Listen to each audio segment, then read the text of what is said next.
25.1% en el año pasado, un descenso más moderado según las proyecciones incluidas en el informe del Banco Interamericano de Desarrollo. En cuanto al número de personas en situación de extrema pobreza o de indigencia, bajó de 71 millones a 69 millones y la tasa cayó de 13.4 a 12.7%. Estas son las tasas más bajas que se han registrado desde los años 80 y el menor número de pobres en los últimos 17 años. Una tarea que tiene pendiente la mayoría de los países latinoamericanos es la reforma de los sistemas de seguridad social y las leyes laborales, a fin de aumentar la protección de los trabajadores y fomentar el empleo formal. Los programas de transferencias monetarias condicionales representan una mejora notable en este campo. No obstante, el gasto público en salud y seguridad social en la mayoría de los países sigue beneficiando más a los segmentos de mayores ingresos de la población. Con esta información, el INE calcula un índice de concentración de ingresos y consumo de los hogares llamando coeficiente de Gini, organizado por las proporciones acumuladas de la población y del ingreso. El coeficiente generado es de 0.42, inferior al estimado en 1995 de 0.49. Asimismo, el Gini para las proporciones acumuladas del consumo en el periodo 2003-2004 fue de 0.38, es decir, ha disminuido de 0.41 en 1995. La disminución de los coeficientes del Gini sugiere que en Ecuador ha disminuido la concentración de ingresos y el consumo urbano a niveles que ubicarían al país más cerca del promedio latinoamericano que en el pasado. Estos resultados sorprenden, pero debemos considerar que en los últimos años se han dado muchos cambios económicos, entre 1995 y el 2004. El poder adquisitivo del salario mínimo, el cual es recibido por cerca del 68% de los trabajadores, han aumentado más de 19%, es decir, el ingreso de los hogares más pobres ha superado el incremento de los precios. Esta tendencia coincide con una disminución de casi el 40% de la proporción de la población que vive bajo la línea de pobreza. Según el Sistema Integrado de Indicadores Socioeconómicos, en los últimos 10 años, los hogares de ingresos bajos y medios también son receptores de más del 74% de las remesas, que han aumentado de 273 millones a 1.540.000.000 en el 2003. Estos hechos nos llevan a considerar que es muy factible que la distribución del ingreso y consumo de los hogares urbanos haya mejorado, a lo que podríamos sumar la información de las altas ventas de asuntos y viviendas. El 20% de los hogares más ricos reciben el 47.9% de ingreso per cápita, mientras que el 20% más pobre recibe el 5.4%. El consumo es ligeramente mejor distribuido.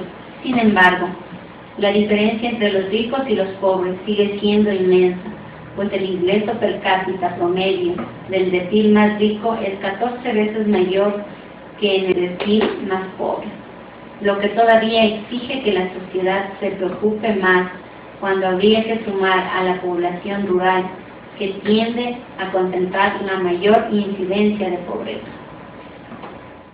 La confianza de los ciudadanos en las instituciones dentro de la evolución de indicadores demográficos, económicos y sociales constituye un atributo de las sociedades modernas, como esta es parte esencial del patrimonio social, por lo que es posible generar la cultura de la aceptación y credibilidad, las cuales son medulares para dar coherencia a los acuerdos públicos que se logran con el concurso de los actores sociales y políticos.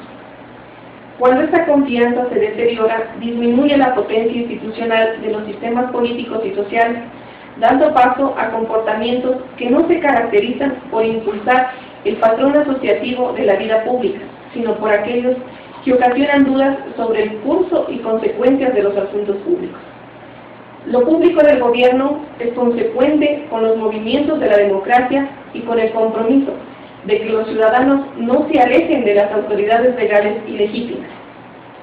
Dentro de este tema de la confianza de los ciudadanos en las instituciones, podemos tomar en cuenta indicadores como inequidad en la distribución de ingresos, de la distancia entre estratos socioeconómicos, expectativas de movilidad social, desconfianza de las instituciones del Estado, participación ciudadana, percepción de ser discriminado, inclusión y cohesión social, y también permeabilidad frente a los cambios del ciclo económico. Con este análisis de lo que significa la confianza de la ciudadanía en las diferentes instituciones o sectores públicos y sociales, se puede decir que las instituciones que han tenido representatividad tanto en América Latina, lógicamente incluyendo a Ecuador, en los últimos 10 años, para efecto de un análisis, podemos considerar con mayor repercusión y reconocimiento a la democracia y al poder judicial.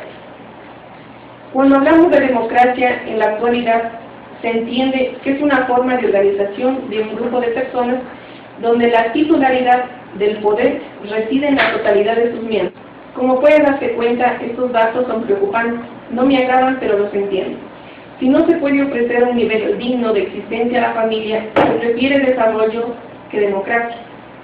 Considero que es claro que desarrollo socioeconómico y democracia tienen que ir de la mano y viceversa, como ha acontecido en Europa Occidental en las últimas 6 décadas. Si no ocurre así, ningún sistema democrático tiene asegurada la estabilidad y la gobernabilidad. Un dato más contenido en el Latino Barómetro en el año 2005 que ayuda a comprender esta cuestión especialmente compleja. Este año los ciudadanos calificaron en promedio 5.5 en una escala del 1 al 10 a la democracia en la región, calificación que osciló del 7.6 en Venezuela al 4.2 en Paraguay.